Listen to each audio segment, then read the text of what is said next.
gouvernement va-t-il recourir au 49.3 pour faire passer la loi travail? Ultime tractation à l'Assemblée nationale aujourd'hui. Ce matin, Manuel Valls a rencontré les frondeurs. Ils ne sont pas qu'aujourd'hui, dans le pays, il y a un climat de tension sociale qui est probablement le plus lourd que l'on ait connu depuis que la gauche est aux responsabilités. Le Conseil des ministres qui s'est réuni il y a un instant, sous la présidence du président de la République, m'a autorisé à engager la responsabilité du gouvernement. À partir du moment où il y a 49.3, nous déposerons une motion de censure, vraisemblablement, oui, début de semaine prochaine. Prendre une telle décision n'est jamais facile, même si cet article de la Constitution a déjà été utilisé à de maintes reprises. Il n'y a plus besoin de députés. Enfin, si le Premier ministre décide tout seul, comme il a fait cet après-midi, répondre à moitié des questions au gouvernement, de décider ce qu'est la loi. La Constitution dit que c'est les députés qui votent la loi et que s'ils ne la votent pas, c'est qu'ils ne la votent pas. Donc il y a quand même un problème fondamental avec le recours au 49.3. Donc vous pourriez voter contre le gouvernement? Oui, oui. On en vient à ce qui est désormais l'affaire Beaupin. Ce député vert soupçonné de harcèlement et d'agression sexuelle. Il a démissionné hier de son poste de vice-président de l'Assemblée. Les 8 femmes qui l'accusent expliquent qu'elles n'ont pas osé parler avant parce qu'il était protégé, par respect aussi pour son épouse Emmanuelle Cos. Je n'ai pas de trouble et si c'est votre question et de savoir si j'ai confiance en mon conjoint, oui. J'ai été très touchée en tant que femme, en tant que compagne, en tant que mère et aussi en tant que ministre.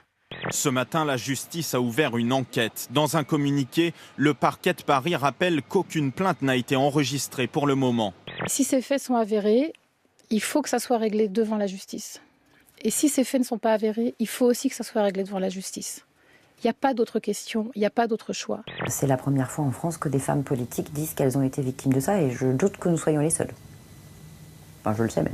L'affaire Denis Beaupin permet en partie de briser la loi du silence dans les sphères politiques. 500 militants et élus de tous bords ont signé une tribune pour dénoncer l'impunité des hommes politiques. Je disais, les vieux politiques, pardon, je termine, c'est un métier de seigneur parce que, bon, à l'époque, ça rapportait, ça rapporte plus et tu niquais si... voilà. J'aimerais parler du droit des femmes, mais peut-être pas avec vous. Vous parlez français? Ah bah ouais, ça vous arrange bien, merci. Bonne journée. Les actes anti-musulmans et antisémites sont en forte baisse, moins 80% depuis le début de l'année. Le triomphe de celui qu'on a surnommé le Trump philippin, Roberto Duterte, il a été élu cette nuit président de l'archipel. On parle de la présidence d'un pays de 100 millions d'habitants. 3 décennies après la fin de la dictature de Marcos, la crainte d'un retour à un régime autoritaire inquiète certains. 11 personnes sont mortes lundi dans des violences liées aux élections. On l'appelle le Trump argentin parce que c'est lui, par exemple, qui avait traité le pape de...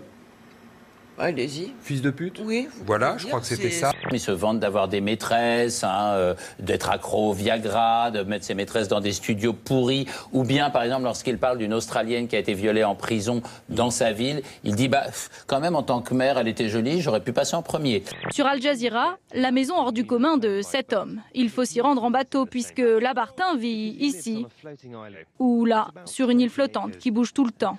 Le morceau de terre et de végétation de 20 hectares s'est décroché l'année dernière à cause de la montée des eaux.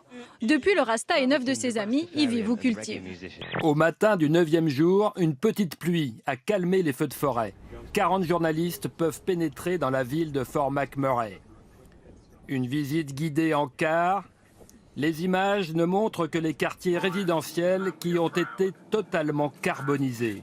L'île qui navigue sur le lac Victoria cause beaucoup de dommages. Les autorités ougandaises veulent la faire exploser en petits morceaux.